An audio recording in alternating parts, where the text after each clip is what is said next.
أعوذ بالله من الشيطان الرجيم. بسم الله الرحمن الرحيم. ومن أحسن قولا ممن دعا إلى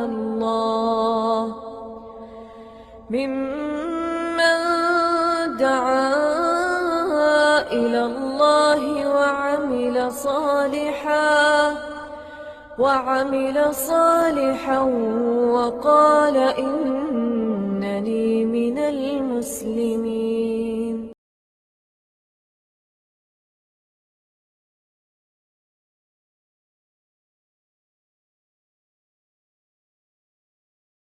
الحمد لله نحمده ونستعينه ونستغفره ونعوذ بالله من شرور انفسنا ومن سيئات اعمالنا من يهده الله فلا مضل له ومن يضلل فلا هادي له واشهد ان لا اله الا الله وحده لا شريك له واشهد ان محمدا عبده ورسوله. اما بعد فان خير الحديث كتاب الله وخير الهدي هدي محمد صلى الله عليه وسلم وشر الأمور محدثاتها وكل محدثة بدعة وكل بدعة ضلالة وكل ضلالة في النار. رب اشرح لي صدري ويسر لي أمري واحلل عقدة من لساني يفقهوا قولي. رب أعوذ بك من همزات الشياطين وأعوذ بك رب أن يحضرون. أعوذ بالله السميع العليم من الشيطان الرجيم. إن الله يدافع عن الذين آمنوا إن الله لا يحب كل خوان كفور. أذن للذين يقاتلون بأنهم ظلموا وإن الله على نصرهم لقدير. الذين أخرجوا من ديارهم بغير حق إلا أن يقولوا ربنا الله ولولا دفع الله الناس بعضهم ببعض لهدمت صوامع وبيع وصلوات ومساجد يذكر فيها اسم الله كثيرا ولينصرن الله من ينصره إن الله لقوي عزيز. سورۃ الحج کی یہ آیات ہیں اور گزشتہ 2-3 درسوں میں مسائل حج و عمرہ اور پچھلے درس میں خاص طور پر قربانی کے بعد مسائل جو ہیں وہ آپ کے سامنے رکھے گئے تھے. اور اس آیت جو میں نے ابھی پڑھی ہے آیت نمبر 38، اس سے پہلے والی آیت 37 میں اللہ رب العزت نے ارشاد فرمایا ہے لَن يَنَالَ اللَّهَ لُحُومُهَا وَلَا دِمَاؤُهَا وَلَكِنْ يَنَالُهُ التَّقْوَىٰ مِنكُمْ، کہ اللہ کو تمہاری قربانیوں کے گوشت یا خون نہیں پہنچتے بلکہ اسے کیا پہنچتا ہے وَلَكِنْ يَنَالُهُ التَّقْوَىٰ مِنكُمْ، تمہارے دلوں کا تقویٰ اللہ کو پہنچتا ہے. اور پہلے حج کے مسائل اور پھر قربانی کے مسائل، اور یوں کہیں کہ مسائل حج کے ضمن میں ہی اللہ نے قربانی کا ذکر کیا. اور دنیا میں کچھ لوگ ایسے ہیں کہ جو قرآن کریم کو قرآن کریم کی اصل حالت میں ہی سمجھتے ہیں. ان کے لیے آسانی رہتی ہے کلام اللہ کو ترجمے کے ساتھ دیکھا، جو صحیح تفسیریں ہیں وہ دیکھی، جو اللہ رب العزت نے ہمیں حکم دیا ہے اس پہ عمل کیا، بات ختم ہو. کچھ لوگوں کی بدقسمتی یہ ہے کہ وہ قرآن کریم کو بھی اپنی مرضی کے مطابق موڑنا چاہتے ہیں. اور یہ آپ کو معلوم ہے کہ بہت لوگ ہیں قرآن کو اپنی مرضی کے مطابق موڑنا چاہتے ہیں، نبی صلی اللہ علیہ وسلم کی احادیث کو اپنی مرضی کے مطابق خود بدلتے نہیں، قرآن کو بدل دیتے ہیں. وہ کس قدر فقیہان حرم بے توفیق. مولویوں کو کہا گیا کہ کتنے بے توفیق ہو گئے ہیں کہ خود نہیں بدلتے، قرآن کو بدل دیتے، خود نہیں بدلتے، حدیث رسول کو بدل دیتے ہیں. اور وہ ایک دو نہیں، مختلف شعبوں میں قرآن کو بدلنے والے اور حدیث کو بدلنے والے مولوی اور اسکالرز موجود ہیں، اور تحریف کا سلسلہ پرانا چلتا رہا ہے.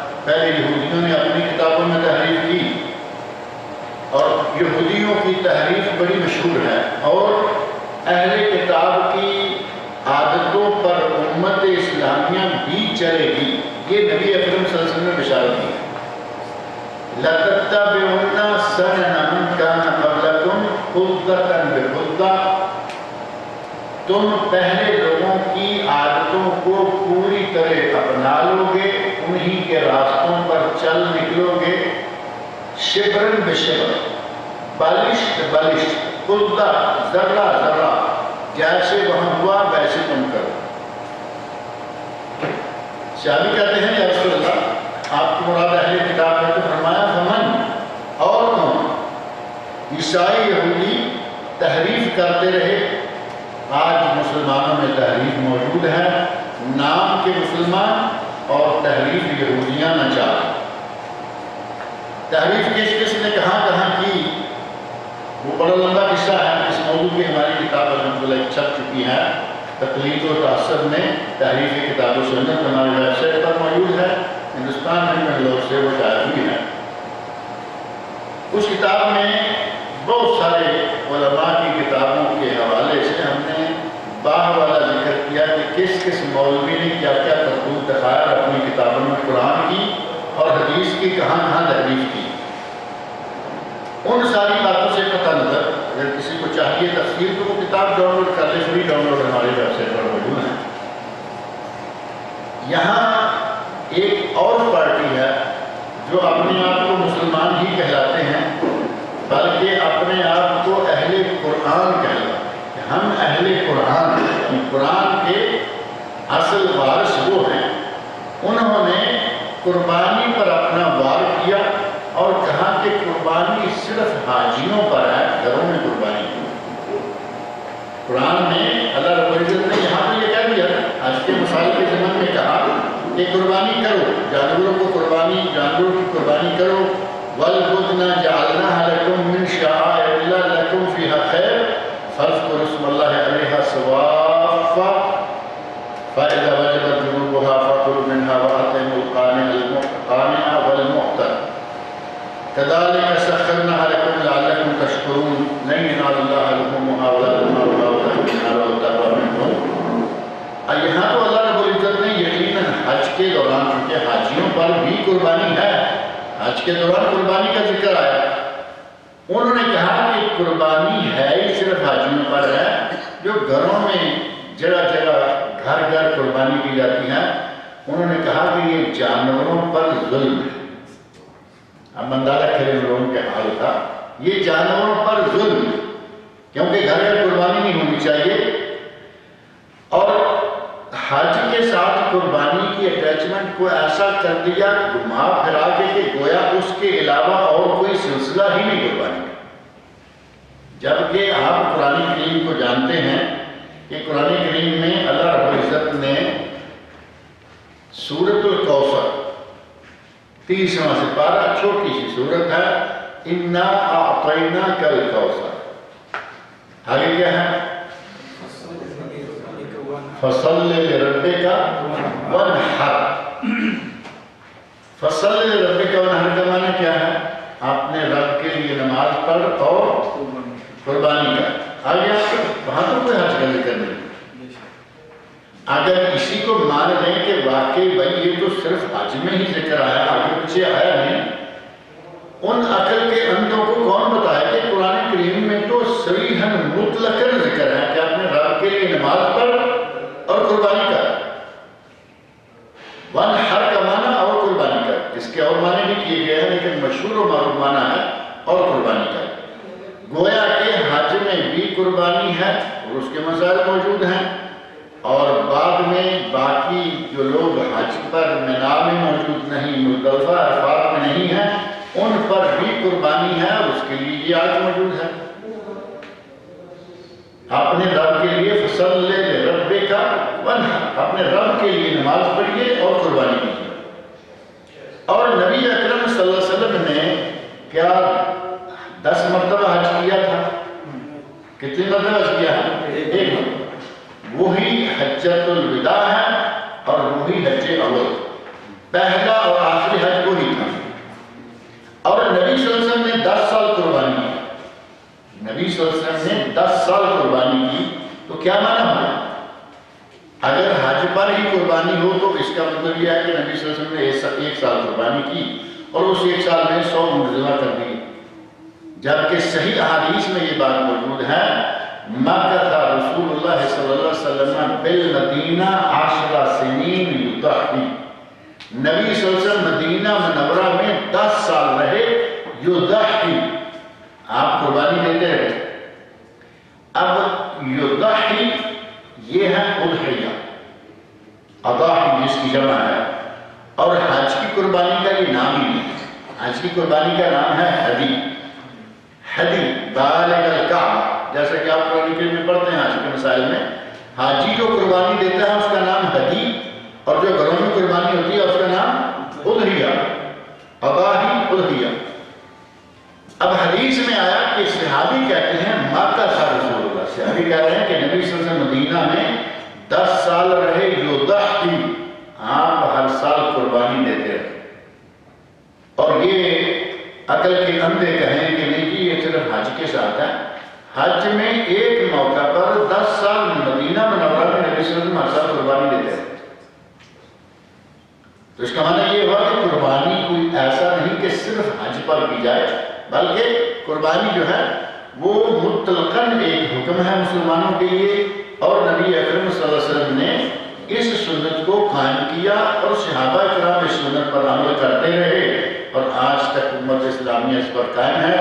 اب یہ پرسوں اٹھے نیا فرقہ قائم ہوا اور انہوں نے کہنا شروع کر دیا جی قربانی صرف حاجیوں کے لیے ہے، عام لوگوں کے لیے، اور کہا کہ قربانی گھر گھر قربانی، وہ کہتے ہیں home to home sacrifice, home to home sacrifice, گھر گھر قربانی ظلم ہے جانوروں پر، نعوذ باللہ۔ اللہ کے نبی صلی اللہ علیہ وسلم قربانی دیں اور یہ کہیں ظلم ہے، صحابہ کرام قربانی دیں اور یہ کہیں ظلم ہے، امت اسلامیہ قربانی دے اور یہ بدبخت کہیں ظلم ہے۔ پوری امت کے عمل کو یہ چند لوگ اٹھ کے کہنا شروع کر دیں کہ یہ ظلم ہے، تو کیا اس کو ہم ظلم مان لیں گے؟ میں نے شروع میں کہا ہے کہ کچھ لوگوں کی بد نصیبی ہوتی ہے کہ وہ قرآن کو اس کی اصل حالت میں سمجھنے کی بجائے آیتوں کا کان مروڑیں گے، حدیثوں کا کان مروڑیں گے، اپنی مرضی کے مطابق ان کو فٹ کرنے کی کوشش کریں گے، جبکہ قرآن کریم ان کی مرضی سے نہیں، قرآن کریم اللہ رب العزت نے نازل فرمایا ہمیں قرآن کریم کی مرضی کے مطابق ہونا چاہیے۔ نبی اکرم صلی اللہ علیہ وسلم نے ایک بات یہ بھی ارشاد فرمائی ہے، کیونکہ آج کل یہ لوگ موقع پر موقع اٹھتے ہیں اور بکنا شروع کر دیتے ہیں، کبھی قربانی کے خلاف، کبھی رجم جو سزا ہے اس کے خلاف، کبھی کسی کے خلاف۔ آپ کو بڑے بڑے اسکالر نظر آئیں گے، شکل سے مسلمان بھی نہیں پورے رہتے ہو، لیکن اسکالر مشہور ہیں، کہا جاتا ہے مسلم اسکالر۔ پاکستان کے ٹیلی ویژنوں کا راج ہے ان اسکالروں کا۔ ہمارے حکومتوں کا بھی عجیب حال ہے، وہ لوگ جن کو کوٹڑیوں میں بند ہونا چاہیے، جو قرآن و سنت کے خلاف اتنا بکواس کریں، ان لوگوں کو بند ہونا چاہیے۔ کھلے عام ٹیلی ویژنوں پہ، ریڈیو پہ، اخبارات میں اپنے پرچے نکال رہے ہیں۔ جاوید احمد بامدی نام کا شخص پاکستان میں معروف ہے، منکرین حدیث کا اس وقت چیمپئن بنا۔ یہ ساری باتیں ان کے یہاں چل رہی ہیں۔ نبی اکرم صلی اللہ علیہ وسلم نے فرمایا کہ جو آدمی عید کی نماز سے پہلے اپنے جانور کو قربانی کے طور پر ذبح کر لے گا، اس نے گوشت کھانے میں جلدی کی لیکن اس کی قربانی نہیں ہوئی۔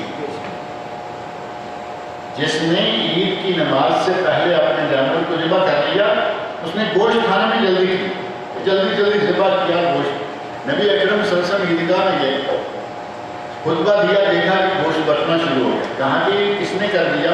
صحابی نے کہا یا رسول اللہ میں نے کہا کہ لیٹ نہ ہو، جلدی۔ فرمایا کہ یہ تیرا گوشت بن گیا، حلال ہے، جانور ہے، تکبیر پڑھ کے تو ہم نے ذبح کیا ہے، لیکن یہ قربانی نہیں ہے۔ فرمایا قربانی ہے تو اور دینا پڑے گا۔ قربانی اور دینے کا کہا تو کہتے ہیں کہ میرے پاس کوئی جانور نہیں ہے، ہاں ایک ہے 6 مہینے کا مینڈا ہے، موٹا تازہ ہے۔ فرمایا ذبح بہ انت، تجھے اجازت ہے کہ تم ذبح کر لے، کیونکہ اس وقت تک بابوں کی کہاں سے ملے۔ نبی صلی اللہ علیہ وسلم نے یہ جو حکم دیا کہ عید کی نماز سے پہلے قربانی کریں تو قربانی نہیں ہوگی. کیا بنا عرفات میں حاجی عید پڑھتے ہیں؟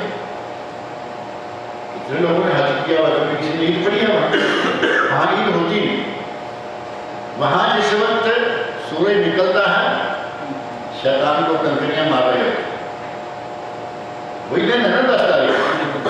9 کو عرفات گئے, رات مزدلفہ میں گزاری, دن چڑھتے چڑھتے آ کے کنکریاں مارنے شروع کر دی. حاجیوں کی عید قربان, حاجیوں کی قربانی کیا ہے؟ کنکریاں مارنا. لوگ کنکریاں مار رہے ہیں, وہ کنکریاں مار رہے ہیں, لوگ قربانی کر رہے ہیں. اس کا معنی یہ ہوا کہ نبی صلی اللہ علیہ وسلم نے یہ جو حکم فرمایا کہ عید سے پہلے قربانی کریں گے تو وہ گوشت ہوگا, قربانی نہیں ہوگی. یہ بھی بتا رہی ہے کہ حج کے ساتھ قربانی کا کوئی تعلق نہیں ہے.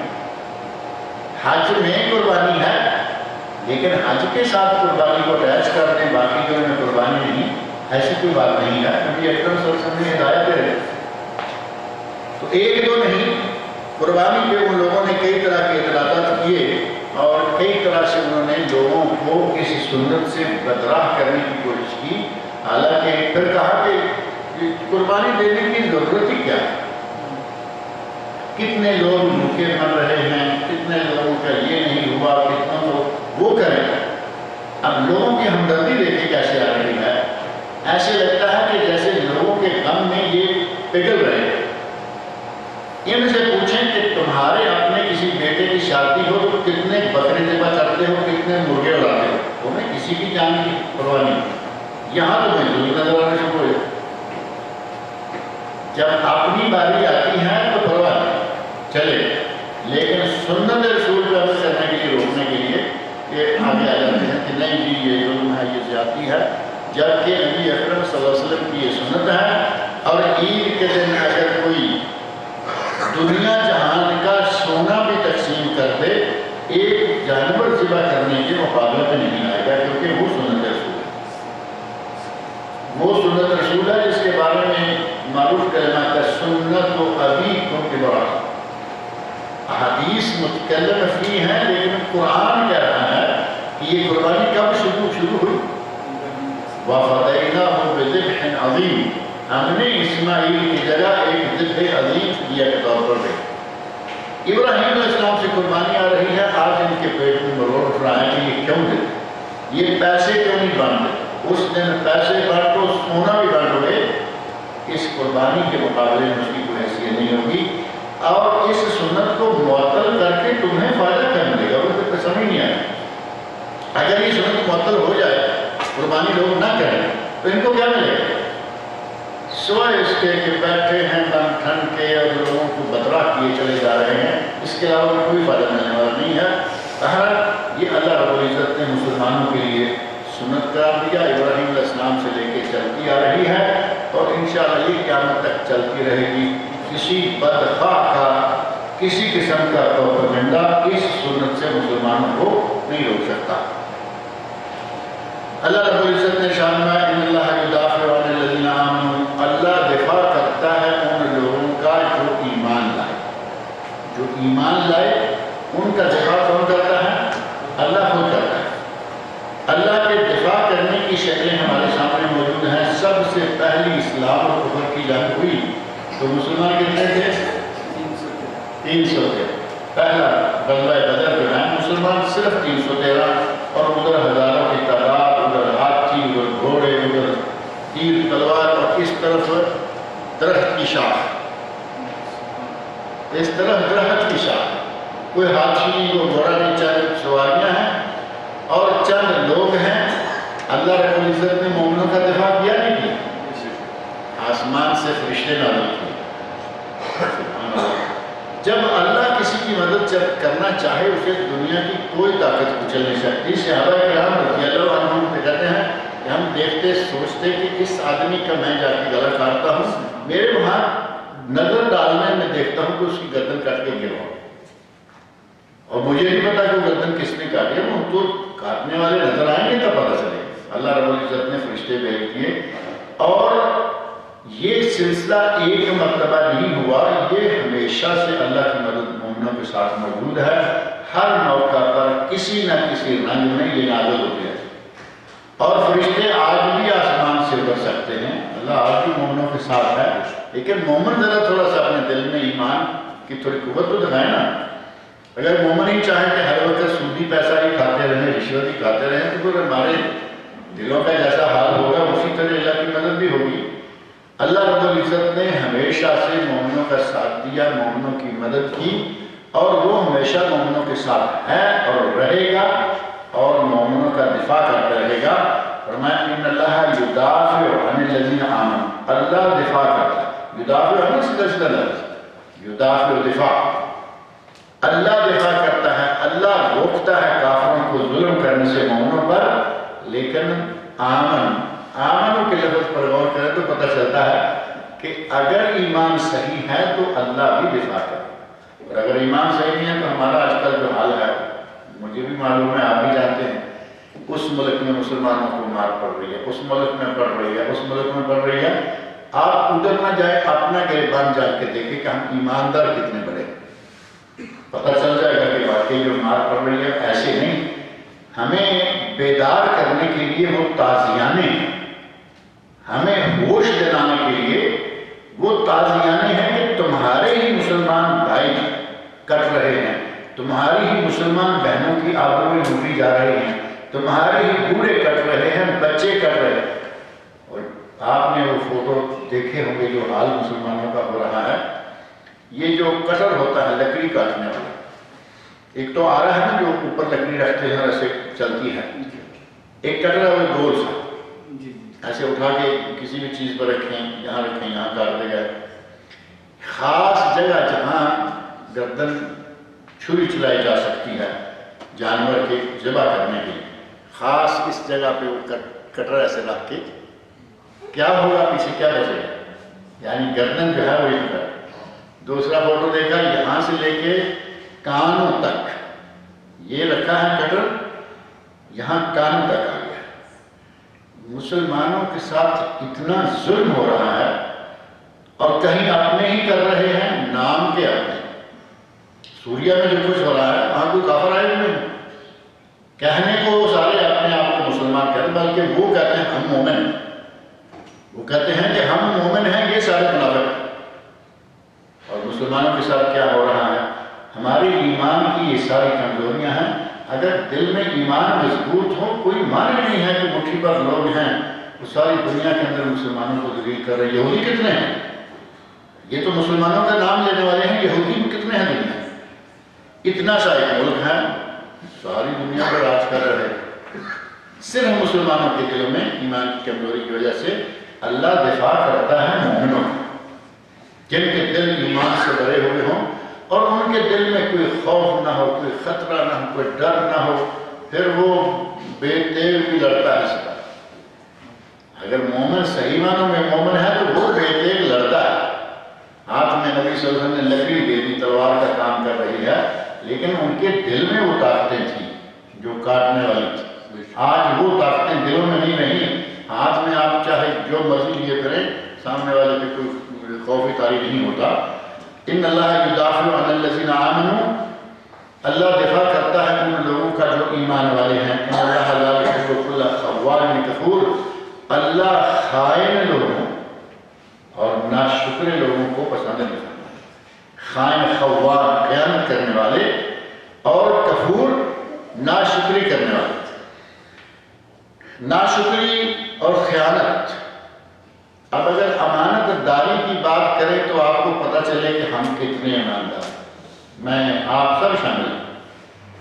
کسی جگہ کا آپ ذکر کریں کہ وہاں ہم بڑے امانت داری سے کام کر رہے ہیں، ڈیوٹیاں میں ہماری ایمانداری داری نہیں، ٹیچر اپنی ذمہ داری نہیں کر رہا، صنعت کار اپنی نہیں کر رہا، مزدور اپنی نہیں کر رہا، مالک اپنی نہیں کر رہا، یعنی ہر آدمی دوسرے کے حق پہ ڈاکہ ڈالنے کے لیے جو کر سکتا ہے وہ کرتا ہے۔ جو بے بسی میں کچھ ہوگی ایمانداری تو ہوگی، ہر جگہ یہ عالم ہے، ہر شعبے میں یہ عالم ہے۔ امانتداری نہیں رہی، خیانت کی خیانت ہے، اور ناشکری۔ اللہ رب العزت نے کتنی نعمتوں سے ہمیں نواز رکھا ہے، گن نہیں سکتے، ہماری گنتی میں نہیں آ سکتی۔ اللہ رب العزت نے دو مرتبہ قرآن کے فرمایا ان تعدوا نعمت اللہ لا تحصوها، اگر تم اللہ کی نعمتوں کو گننا بھی چاہو، ان تعدو، اگر گنو اللہ کی نعمتوں کو لگا تم گن نہیں سکتے. اتنی ہم پہ اللہ رب العزت کی نعمتیں اور ہم اتنے ناشکرے ہیں کہ اس کا بھی کوئی شمار. اللہ رب العزت کو ایسے لوگ پسند نہیں ہیں جو امانتوں میں خیانت کرنے والے ہوں اور اس کی نعمتوں کی ناشکری کرنے والے ہوں. اُذِنَ لِلَّذِينَ يُقَاتَلُونَ بِأَنَّهُمْ ظُلِمُوا، اللہ نے اجازت دے دی، اُذِنَ اذن دے دیا گیا. یہ ہے اذن جہاد. یہ ہے علماء کرام مفسرین نظام کی رائے میں پہلا اذن جہاد اس آیت کا ملا. اُذِنَ اذن دے دیا گیا جہاد کا، للذین کن لوگوں کو، ان لوگوں کو یقاتلون جن کے سر پہ جنگ مسلط کی گئی ہے، جن کے ساتھ جنگ کی جا رہی ہے. اب ایک آدمی حملہ آور ہو جائے تو کیا آرام سے بیٹھے رہیں گے کہ نہیں ہم تو مسلمان ہیں، ہم تو سلامتی چاہتے ہیں، امن چاہتے ہیں، اور وہ حملہ کر رہے ہیں. اب وہ عورتوں کو، بچوں کو، بوڑھوں کو، جوانوں کو، سب کو تہتے کیے چلے جا رہے ہیں. ہم کہیں گے ہم تو مسلمان ہیں، ہم تو امن و سلامتی چاہنے والے، ہم تو جنگ نہیں چاہتے. اب تمہیں اٹھنا ہوگا. اب حملہ آور آ گیا ہے، تمہیں اپنا دفاع کرنا، اپنی عزت و آبرو کا دفاع کرنا، اپنے مال کا دفاع کرنا، اپنی جان کا دفاع کرنا. مال میں آپ کا ملک شامل ہے، اس کے لیے آپ کو اٹھنا ہوگا. یقاتلون جن کے ساتھ لڑائی کی جا رہی ہے، بِأَنَّهُمْ ظُلِمُوا اور وہ مظلوم بھی ہیں، ان پہ ظلمن جنگ جو ہے وہ مسلط کر دی گئی ہے. ان کو اجازت دی اللہ نے کہ جاؤ ان کا مقابلہ کرو. پہلا اذن جہاد اس آیت میں اللہ رب العزت نے دیا، اور اس کے بعد پھر آہستہ آہستہ جیسے جیسے مسلمان. اور یہ مدنی آیات جو مدینہ منورہ میں جا کے اجازت ملی، مکہ میں یہ اجازت 13 سال نہیں ملی. مدینہ میں گئے، مسلمانوں کی کچھ جان بن گئی، قوم جم گئے، حکومت بن گئی، اور کچھ پارٹیاں ساتھ ملی، کچھ مسلمان بڑھ گئے. بلاخر اللہ رب العزت نے اجازت دے دی کہ اب تم اپنا دفاع کر سکتے، اب اٹھ سکتے. بِأَنَّهُمْ ظُلِمُوا کہ ان پر ظلم کیا گیا ہے، کیونکہ مسلمان مظلوم ہیں، ان پر ظلم کیا جا رہا ہے. اب انہیں اجازت ہے کہ اٹھ کے اپنا دفاع کریں، اپنے حقوق کے لیے اٹھ کر لڑیں. اللہ رب العزت نے یہ اجازت دے کر مسلمانوں کو اپنا دفاع کرنے کا حکم دے دیا. گویا کہ جہاد کا حکم یہاں سے مل گیا، اور پھر تو آہستہ آہستہ اللہ رب العزت نے اس حکم کو اس حد تک پہنچایا، فرمایا فَاقْتُلُوهُمْ حَيْثُ وَجَدتُّمُوهُمْ. ایک وقت پھر وہ آ گیا کہ جہاں ان کو دیکھ کر ان کو قتل کر.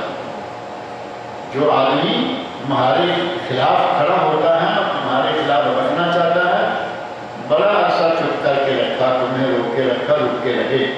اب تمہیں اجازت ہے کاٹو، پیٹو اور ان کو بھگاؤ، اور جہاں ان کو پاؤ فَاقْتُلُوهُمْ حَيْثُ وَجَدتُّمُوهُمْ، جہاں ان کو پاؤ ان کو وہیں قتل کرو. اب یہ حکم جو ہے یہ اللہ رب العزت نے دے دیا، لیکن میدان جہاد میں کچھ لوگ یہ کام کر رہے ہیں، جہاں پاؤ کاٹ دو. اب گلی محلہ میں ہمارے مسلمانوں کے اندر ایک آدمی باقاعدہ ویزا لے کے پاکستان میں، بنگلہ دیش میں، سعودی عرب خلیج میں، کسی ملک میں کافر ویزا لے کے باقاعدہ اجازت سے رہ رہا ہے، لیگل. تو فَاقْتُلُوهُمْ حَيْثُ وَجَدتُّمُوهُمْ کا معنی بظاہر کو یہ لگتا ہے کہ ادھر عیسائی ملے کاٹو، ہندو ملے کاٹو، یہودی ملے کاٹو. کیا جائز ہوگا؟ یہ تو اندھیر نگری ہو جائے گی. اندھیر نگری کی اجازت اسلام نہیں دیتا. ایک قاعدے کے مطابق میدان جہاد کھلا ہے، کاٹو، وہاں کاٹو، میدان میں جاؤ، میدان میں جو مسلمانوں کے سامنے آئے اس کو کاٹو. جو لوگ مستعمرین ہیں، جسے ذمی کہتے ہیں نا اردو میں، ذمی، اہل الذمہ، عربی کا لفظ اصل میں ہوگی، اور اسے ہی مستعمر بھی ایک لفظ ہے. مستعمر جس نے امن طلب کر لیا، یعنی ہے وہ کافروں کے ملک کا. جیسے دیکھیں یہاں یورپ کے، امریکہ کے، ساری دنیا کے ملکوں کے، ہندوستان کے ہندو یہاں ہیں، سکھ یہاں ہیں، عیسائی پاکستان انڈیا کے یہاں ہیں، یورپ کے عیسائی یہاں ہیں، اگر وہ باقاعدگی کے ساتھ حکومت کی اجازت سے رہ رہے ہیں انہیں قتل کرنے کی اجازت نہیں۔ وہ چاہے ان کا ملک کتنا بھی بدترین ملک مسلمانوں کے خلاف کیوں نہ ہو، یہاں اندر والے کو کاٹنے کی اجازت نہیں۔ بلکہ نبی صلی اللہ علیہ وسلم نے تو اتنی سختی کی کہ جو آدمی اس طرح کے مستعمل کو قتل کرتا ہے وہ قیامت کے دن جنت کی خوشبو تک نہیں پائے۔ اللہ رب العزت نے انسان کی ایک قدر رکھی ہے، وہ کافر ہے، اس کی کوئی قیمت نہیں، لیکن جب تم نے اسے امان دے رکھی ہے اس کی ایک قیمت، اسے قتل نہیں کیا جائے گا، اس کا مال نہیں چھینا جائے گا، اس کی جان کے درپے نہیں ہوں گے، اس کی عزت و آبرو کی حفاظت کی جائے گی کیونکہ وہ تمہارے ذمہ میں ہے۔ لیکن اگر میدان میں اتر آتے ہیں، انہی میں سے کوئی واپس جاتا ہے میدان میں آتا ہے، کاٹو اس کو، فَقْتُلُوهُمْ حَيْثُ وَجَدتُّمُوهُمْ، انہیں جہاں پاؤ ان کو کاٹ دو، قتل کر دو۔ لیکن ہمارے لوگوں نے کچھ اس کو غلط رنگ دے دیا، جو آج کل یہ داعش اور یہ وہ لوگ ہیں، جہاں چاہو مارو، اس جہاں چاہو تو مار دو والی پالیسی جو ہے نا، ہر حال میں اور ہر وقت اور ہر جگہ، یہ صحیح نہیں ہے۔ اللہ رب العزت نے جہاد کا ایک نظام، ایک قاعدہ ہے، قانون ہے، اور اسی قاعدہ قانون کو آپ دیکھیں، عین میدان جنگ میں اگر ایک عورت ہے، وہ خیمے میں بیٹھی ہوئی ہے، اس کے پاس بچہ ہے، بچہ دودھ پی رہا ہے، آدمی آئے اور آ کے قتل کر دے، عورت کو اجازت نہیں ہے، بچے کو قتل کر دے، اجازت نہیں ہے۔ نبی صلی اللہ علیہ وسلم نے میدان جہاد میں ایک عورت کو کٹے ہوئے پایا تو آپ نے فرمایا کہ عورتوں کو قتل کرنا جائز نہیں۔ کس عورت کو قتل کر سکتے ہیں میدان جہاد میں؟ جو باقاعدہ تلوار لے کے میدان میں اتری ہوئی، اور عورتیں مسلمان بھی میدان میں اترتی رہی ہیں، کافر اترتی رہی ہیں، اس عورت کو کاٹو، کوئی بات۔ اب یہ نہیں کہ وہ تلوار سے مسلمانوں کو کاٹ رہی ہے اور ہم کہیں کہ نبی نے عورت کو قتل کرنے سے منع کیا جو خیمے میں اپنے گھر میں اپنے بال بچے کو لیے بیٹھے۔ اور یہی نہیں، اسلام کا جنگی ضابطہ اخلاق اتنا عالی ہے کہ جنگ کے دوران بھی عورت کو جو بے ضرر ہے، بچے کو جو بے ضرر ہے، بوڑھے کو جو بے ضرر ہے، اور ان کے ملاؤں کو جو بے ضرر ہے۔ ایک راہب ہے، وہ اپنی چوکھٹے میں کیا کہتے ہیں اس کو، اپنے معبد میں بیٹھا ہوا ہے، اپنے بات خانے میں بیٹھا ہوا ہے، جوان ہے، بوڑھا ہے، کچھ بھی ہے، وہ نہ تو باہر نکل کے للکار رہا ہے فوجوں کو کہ پکڑو مسلمان آئے ان کو جلو، وہ آرام سے صرف اپنی بات میں لے جائے۔ نبی صلی اللہ علیہ وسلم نے اس کو مت کر، اسے قتل نہ کرو کیونکہ وہ بے ضرر ہے، اپنے اللہ کر رہا ہے جیسا بھی کر رہا ہے۔ لا تقتلوا النساء والضعفاء والصبيان، جنگ میں عورتوں کو، بچوں کو اور بوڑھوں کو قتل مت کرو۔ دیکھو اسلام کا ضابطہ اخلاق، جنگ بھی لگی ہوئی ہے، کہا کہ یہ لوگ بے ضرر ہیں، ان کو قتل نہ کرو۔ یہ نہیں کہ ہر چیز جنگ لگی ہوئی ہے، تمہیں اجازت نہیں ہے کہ ان کے جانوروں کو کاٹو۔ آپ کو عین دوران جنگ کوئی کھانے کی ضرورت ہے، آپ جانور کاٹ کے ذبح کر کے کھائیں، لیکن یہ کہ کاٹ پھر شروع کر دیں کہ یہ ریور ان کا ہے، اس کو کاٹ دو، ہم تو لے کے نہیں جا سکیں گے۔ فصلوں کو تباہ نہ کرو، باغوں کو تباہ نہ کرو۔ اللہ رب العزت نے اور نبی اکرم صلی اللہ علیہ وسلم نے مسلمانوں کو ایسا ضابطہ دیا کہ جنگ کے دوران بھی وہ کوئی غلط کام نہیں کریں، جنگ کے دوران بھی اخلاق عالیہ کا مظاہرہ کریں گے۔ اللہ رب العزت نے فرمایا اُذِنَ لِلَّذِينَ يُقَاتَلُونَ بِأَنَّهُمْ ظُلِمُوا، اذن جہاد دیا گیا ان لوگوں کو جن پر لڑائی مسلط کی گئی، یقاتلون جن کے ساتھ لڑائی کی جا رہی ہے، بِأَنَّهُمْ ظُلِمُوا اس بنا پر کہ وہ مظلوم ہیں، ان پر ظلم کیا جا رہا ہے۔ وَإِنَّ اللَّهَ عَلَى نَصْرِهِمْ لَقَدِيرٌ اور اللہ ان کی مدد کرنے پر قادر ہے، اللہ ان کی مدد پر قادر ہے۔ بندے تھوڑے ہوں گے یا زیادہ ہوں گے لیکن اللہ قادر ہے، ان کی مدد کر سکتا ہے، اس کے لیے کوئی مشکل نہیں ہے۔ الذین اخرجوا من دیارہم، اور یہی اللہ مومنوں کا دفاع کرتا ہے، یہی بات اللہ رب العزت نے سورۃ البقرہ میں بھی ارشاد فرمائی ہے، سورۃ البقرہ آیت نمبر 251، الفاظ ہیں وَلَوْلَا دَفْعُ اللَّهِ النَّاسَ بَعْضَهُمْ بِبَعْضٍ، اگر اللہ بعض لوگوں کے ذریعے بعض کا دفاع نہ کرے، یعنی دنیا میں اللہ نے نظام رکھا ہے کہ بندوں کے ذریعے ہی اللہ رب العزت ایک دوسرے کا دفاع کراتا رہتا ہے، اگر بندوں کے ذریعے اللہ دوسرے بندوں سے دفاع نہ کروائے لَفَسَدَتِ الْأَرْضُ، زمین میں فساد پیدا ہو، ایک پارٹی ظلم اور ستم کی انتہا کیے چلی جا رہی ہو اور اس کا مقابلہ کرنے کے لیے کوئی نہیں تو کیا ہوگا؟ ظلم پھیلتا چلا جائے گا۔ اللہ رب العزت نے نظام رکھا ہوا ہے کہ وہ اپنے ہی کچھ بندوں کو کھڑا کر دیتا ہے کہ ان کا ظلم روکو، ان کے ہاتھ کو پکڑو اور ان کو ظلم کرنے سے باز کرو۔ وَلَكِنَّ اللَّهَ ذُو فَضْلٍ عَلَى الْعَالَمِينَ، اور لیکن اللہ، یعنی فساد پیدا نہ ہو دنیا بھر میں، پھیل نہ جائے، اللہ ذو فضل علی العالمین، سارے جہانوں پر بہت ہی مہربانی کرنے والا ہے، وہ اس طرح فساد کو پھیلنے نہیں دیتا۔ اور فرمایا کہ ان لوگوں کی مدد پر اللہ قادر ہے، کون؟ الذین اخرجوا من دیارہم، جنہیں ان کے گھروں سے نکالا گیا۔ اب مسلمان مکہ سے نکالے گئے تھے نا، اپنے شوق سے تو نہیں گئے تھے مدینہ، مکہ سے نکالے گئے بغیر حق، بغیر کسی حق کے، ناحق ان کو ظلم کر کر کے مجبور کر دیا گیا کہ وہ مکہ کو چھوڑ جائیں۔ اپنے نبی صلی اللہ علیہ وسلم کی ہجرت کا وقت، عین وقت ہجرت کا واقعہ پڑا ہوگا کہ آپ مکہ سے نکل کے مکہ کی طرف منہ کر کے کہتے ہیں یا اللہ تو جانتا ہے کہ مجھے تیری ساری زمین میں سے سب سے پیارا یہ شہر ہے، اگر میں مجبور نہ ہوتا، مکہ والے مجھے تنگ نہ کر دیتے تو میں یہاں سے نکلتا۔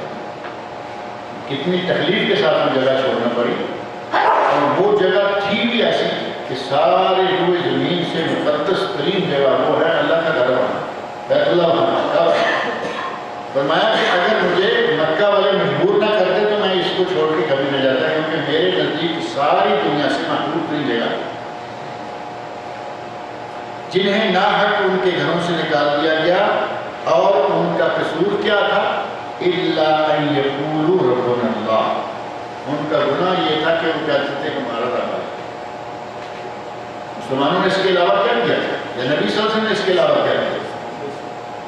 نبی صلی اللہ علیہ وسلم جنہیں 40 سال تک ان لوگوں نے اپنی آنکھوں کا تارا بنا کے رکھا، 40 سال تک مسلسل عزت احترام، ایک غریب سے گھر میں پیدا ہوئے، بکریاں چراتے رہے، لیکن کردار کے اتنے عالی مرتبہ تھے کہ مشرکین مکہ کی امانتیں آپ کے پاس، مشرکین مکہ آپ کو صادق، آپ کو امین مان رہے ہیں کہ آپ سچے ہیں، کبھی جھوٹ نہیں بولتے، امانت دار ہیں، کبھی کہنا نہیں۔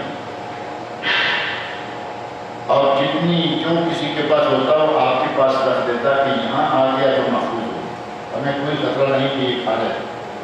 امانتیں رکھنے والے، 25 سال کی آپ کی عمر ہے، اور کعبہ شریف ایک سیلاب کے نتیجے میں گر گیا۔ واقعہ جو حجر اسود کو نصب کرنے کا واقعہ بڑا مشہور ہے، اس وقت آپ کی عمر 25 سال ہے، اور آپ کی شادی کب ہوئی؟ اس وقت بھی آپ کی عمر 25 سال تھی، حضرت خدیجہ رضی اللہ عنہا کی 40 سال۔ کعبہ شریف سیلاب کے نتیجے میں گر گیا، بننا شروع ہوا، واقعہ تفصیلی ہے۔ حجر اسود نصب کرنے کی جگہ وقت آیا تو اب مسئلہ پیدا ہو گیا کہ حجر اسود کون اٹھائے گا، کون یہاں رکھے گا۔ ہر کسی کو معلوم ہے کہ یہ بڑا شرف، بڑی عزت والا کام، جس کے حصے میں آ جائے اس کی قسمت سنور گئی۔ سارے کہہ رہے ہیں کہ اب میں کروں گا، میں کروں گا، ہر قبیلہ چاہتا ہے میں کروں گا، میرے قبیلے کا سردار کرے گا۔ مسئلہ بلاخر کیا ہوا؟ سب نے طے کیا کہ کل سب سے پہلے جو یہاں کعبہ میں آئے گا اس کو یہ کام کرنا۔ سب سے پہلے نبی اکرم صلی اللہ علیہ وسلم جن کے مقدر میں جیسا کام ہو آپ تشریف لائے۔ مشرکین مکہ پورا گروہ بیعت زبان کہتا ہے کہ یہ محمد آ گئے ہیں صلی اللہ علیہ وسلم اور ہم ان کے فیصلے پر راضی ہیں، یہ آگے ہیں، یہ کریں۔ یعنی جو کریں گے ہمیں منظور. دیکھو اتنا مقام، اتنی عظمت، اتنی عزت دی ہوئی ہے، اور آپ نے جب یہ نہیں کیا کہ پکڑ کے رکھیں اور کہیں کہ میری.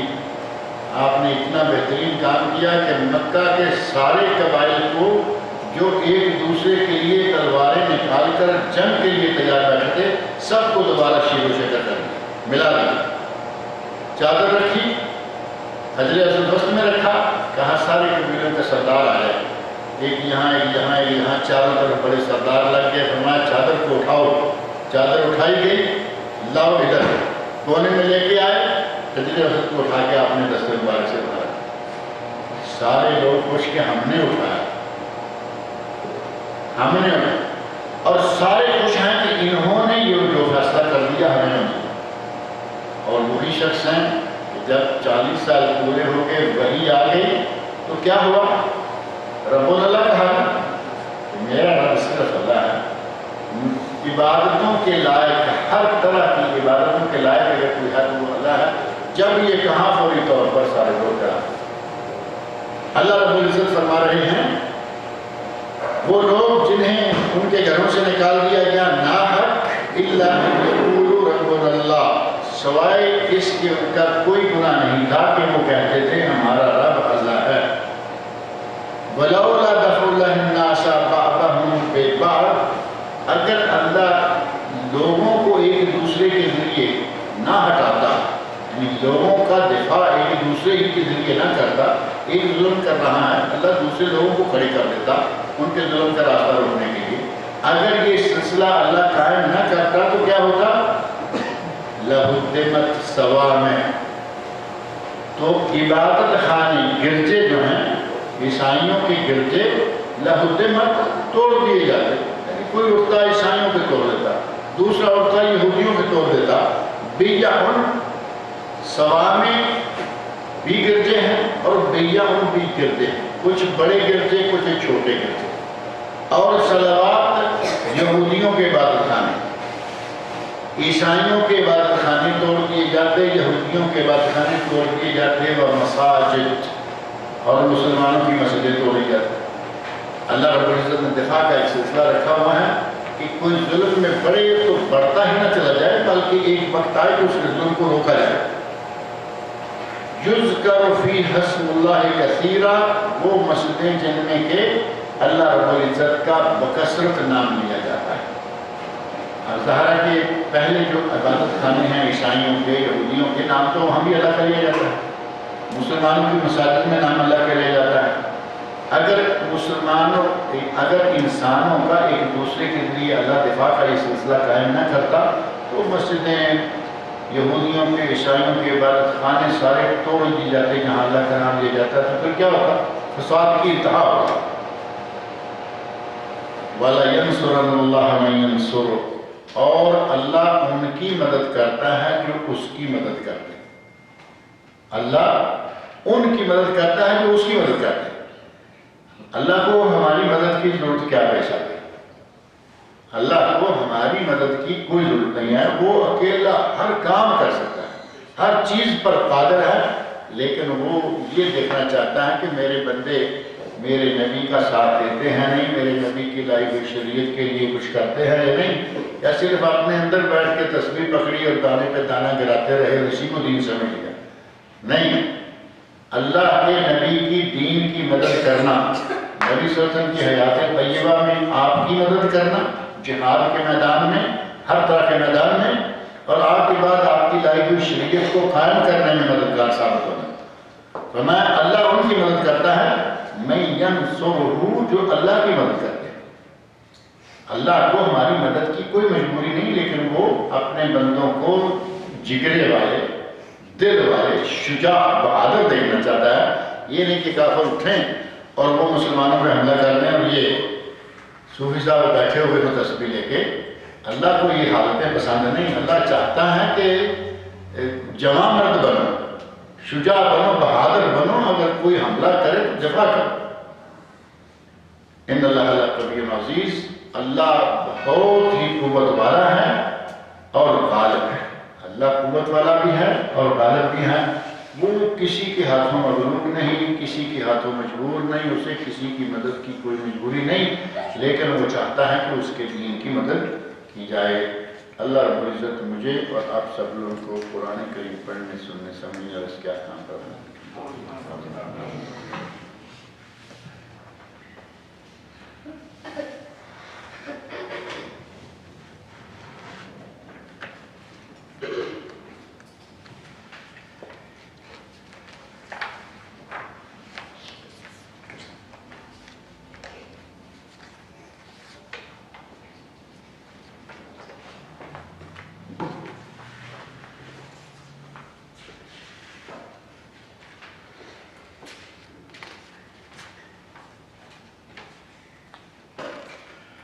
الحمد للہ والصلاة والسلام علی رسول اللہ وعلی آلہ وصحبہ اجمعین ومن تبعہم بإحسان الی یوم الدین، اما بعد فاعوذ باللہ السمیع العلیم من الشیطان الرجیم، ذالک بأنہم کرہوا ما انزل اللہ فاحبط اعمالہم۔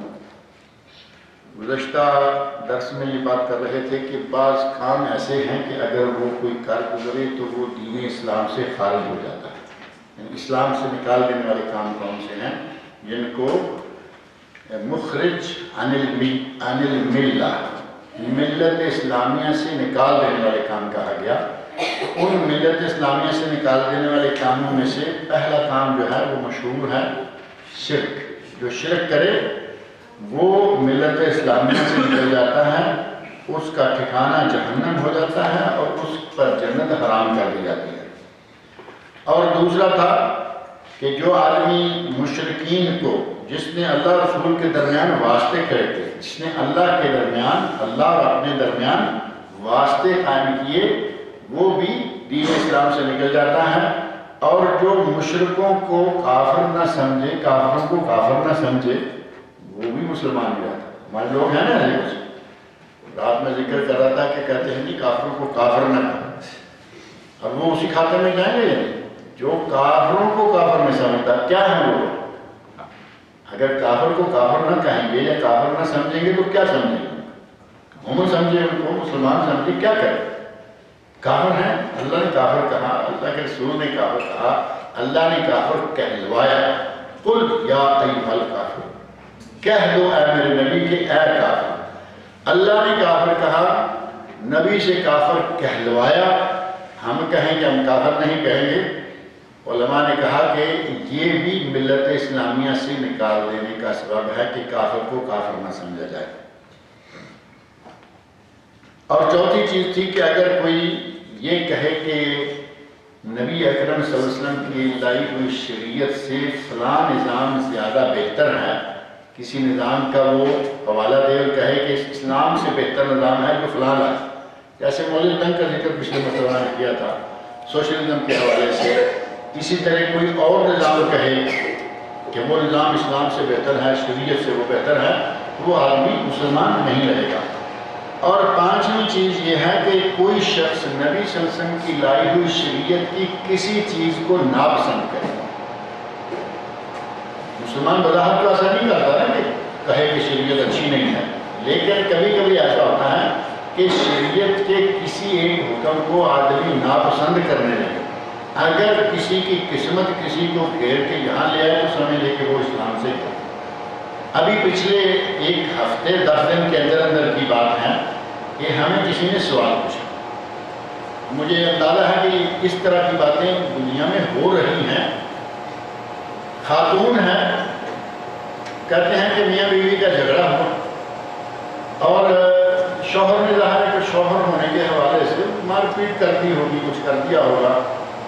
عورت نے کچھ اس طرح کے الفاظ کہے کہ اللہ نے بھی ہمارے لیے کیا قانون بنا دیا، شوہر کو درجہ جو دے دیا ہے تو اللہ نے بھی ہمارے لیے یہ کیا قانون بنا دیا۔ بیزاری ہے یا نہیں؟ اگر کوئی آدمی کو قرآن کریم میں وَلَهُنَّ مِثْلُ الَّذِي عَلَيْهِنَّ بِالْمَعْرُوفِ وَلِلرِّجَالِ عَلَيْهِنَّ دَرَجَةٌ، عورتوں کے بھی حقوق ہیں معروف طریقے سے، مردوں کے بھی حقوق ہیں، وَلِلرِّجَالِ عَلَيْهِنَّ دَرَجَةٌ، مردوں کو ایک درجہ زیادہ حاصل ہے۔ اب عورت کہے کہ یہ کیوں ہے، کیوں کر دیا اللہ نے، اور ساتھ ہی گرمی سردی بھی جا رہے اللہ پر، تو اسلام سے نکلنے والی بات ہے یا نہیں؟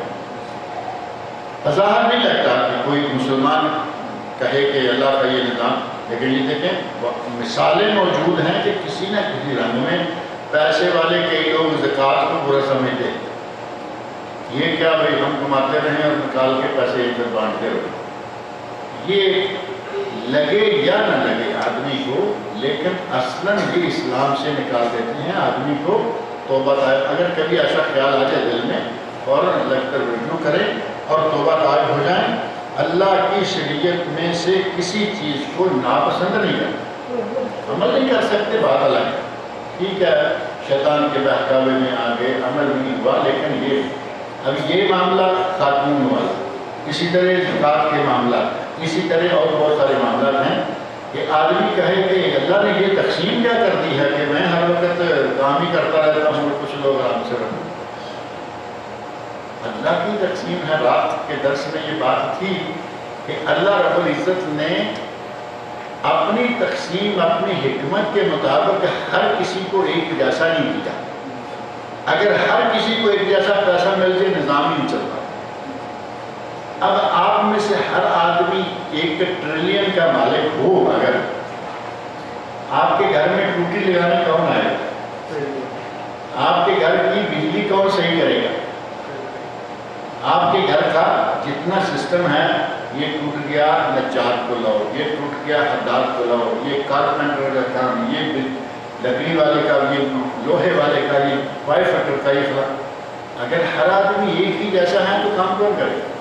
اللہ رب العزت نے ایسی تقسیم کی، یہ کچھ وہ کرو کچھ یہ کرو، کچھ کرو کچھ کرواؤ، سلسلہ بہترین دنیا کا چل رہا ہے۔ یہ اللہ کا نظام ہے۔ اگر کوئی یہ کہے کہ یہ کیا ہوا بھائی ہمیں تو کوئی یہ ان کے یہ نہیں، اللہ رب العزت نے اپنی حکمت سے کبھی ایسا کبھی دیکھنے میں بھی آتا ہے کہ آدمی اصلاً غریب تھا، صرف تھوڑا تھا، کسی حوالے سے یکدم کچھ پیسہ آ گیا۔ تو ہمارے پنجابی میں بعض مثالیں ہیں، وہ کہتے ہیں کہ اب یہ ایسے یکدم زیادہ آ گئے ہیں، اب یہ دھول اڑانے لگا ہے۔ پنجابی میں بڑی فرسٹ کلاس قسم کی مثالیں ہیں۔ تو اللہ رب العزت نے ہر کسی کو اس کے ظرف کے مطابق رکھا ہوا، جس میں جتنا ظرف ہے اتنا ہے۔ رات میں نے وہاں ایک مثال دی تھی کہ یہ بوتل ہے، یہ ہے ربع لیٹر، 1/4 لیٹر کی۔ اب اس کو جو مشین فل کرتی ہے، مشین جو اس میں پانی فل کرتی ہے، اس میں ربع لیٹر آتا ہے، مشین کا منہ بند ہو جاتا ہے۔ آدمی کہے کہ نہیں میں اس کو روکتا ہوں، یہ ربع لیٹر نہیں، اس میں ہم نے نصف لیٹر ڈالنا ہے، ہاف لیٹر، تو کیا ہوگا؟ پھٹے گی یا نہیں؟ وہی معاملہ ہے کہ جس کو اللہ رب العزت نے جتنا ظرف دیا ہے اتنا ہی اس کو دیتا ہے، ظرف سے زیادہ دے گا پڑ جائے گا۔ تو اللہ رب العزت کی تقسیم پر، اس کے فیصلوں پر، اس کی لائی شریعت میں سے کسی چیز کو ناپسند کرنا آدمی کو اسلام سے خارج کر دیتا ہے۔ اور اسی سلسلہ میں اللہ رب العزت نے ارشاد فرمایا ہے ذالک بأنہم کارہون، یہ کیوں؟ کیونکہ انہوں نے اس چیز کو ناپسند کیا ما انزل اللہ، جسے کہ اللہ نے نازل کیا ہے۔ شریعت اللہ کی نازل کرتا ہے نا، قرآن کریم ہو، حدیث شریف ہو، انہوں نے اللہ کی نازل کردہ شریعت کو ناپسند کیا، فأحبط اعمالهم، اللہ نے ان کے سب اعمال کو برباد کر دیا۔ جس سے سارے اعمال برباد ہو گئے، اسلام سے نکلا یا نہیں نکلا؟ اسلام میں اب اس کا کیا حصہ ہے؟ اپنے تمام اعمال برباد کرا بیٹھا، کیونکہ اس نے اللہ کی لائی ہوئی شریعت جو ہے اس میں سے کچھ چیزوں کو برا سمجھا۔ اور چھٹی چیز رہنے دیتے ہیں، اگلے درس میں انشاءاللہ ذکر کریں گے، لیٹ ہو رہا ہے۔ اللہ تعالیٰ مجھے اور آپ سب کو نیک عمل کی توفیق عطا فرمائے۔ اللہ تعالیٰ ہمارے عقیدے کی اصلاح فرمائے، عقیدے میں جو کمیاں کوتاہیاں عیب نقص ہیں اللہ تعالیٰ ہمیں صحیح خالص اسلامی عقیدہ عطا فرمائے۔ ہمارے برصغیر پاک و ہند میں عقیدے کی کمزوریاں بہت پائی جاتی ہیں۔ ہم جگہ جگہ خدا بنائے بیٹھے ہیں، جگہ جگہ پیشوا بنائے بیٹھے ہیں، پیشواؤں میں سارے اچکے قسم کے لوگ ہیں، وہ ہمارے رہنما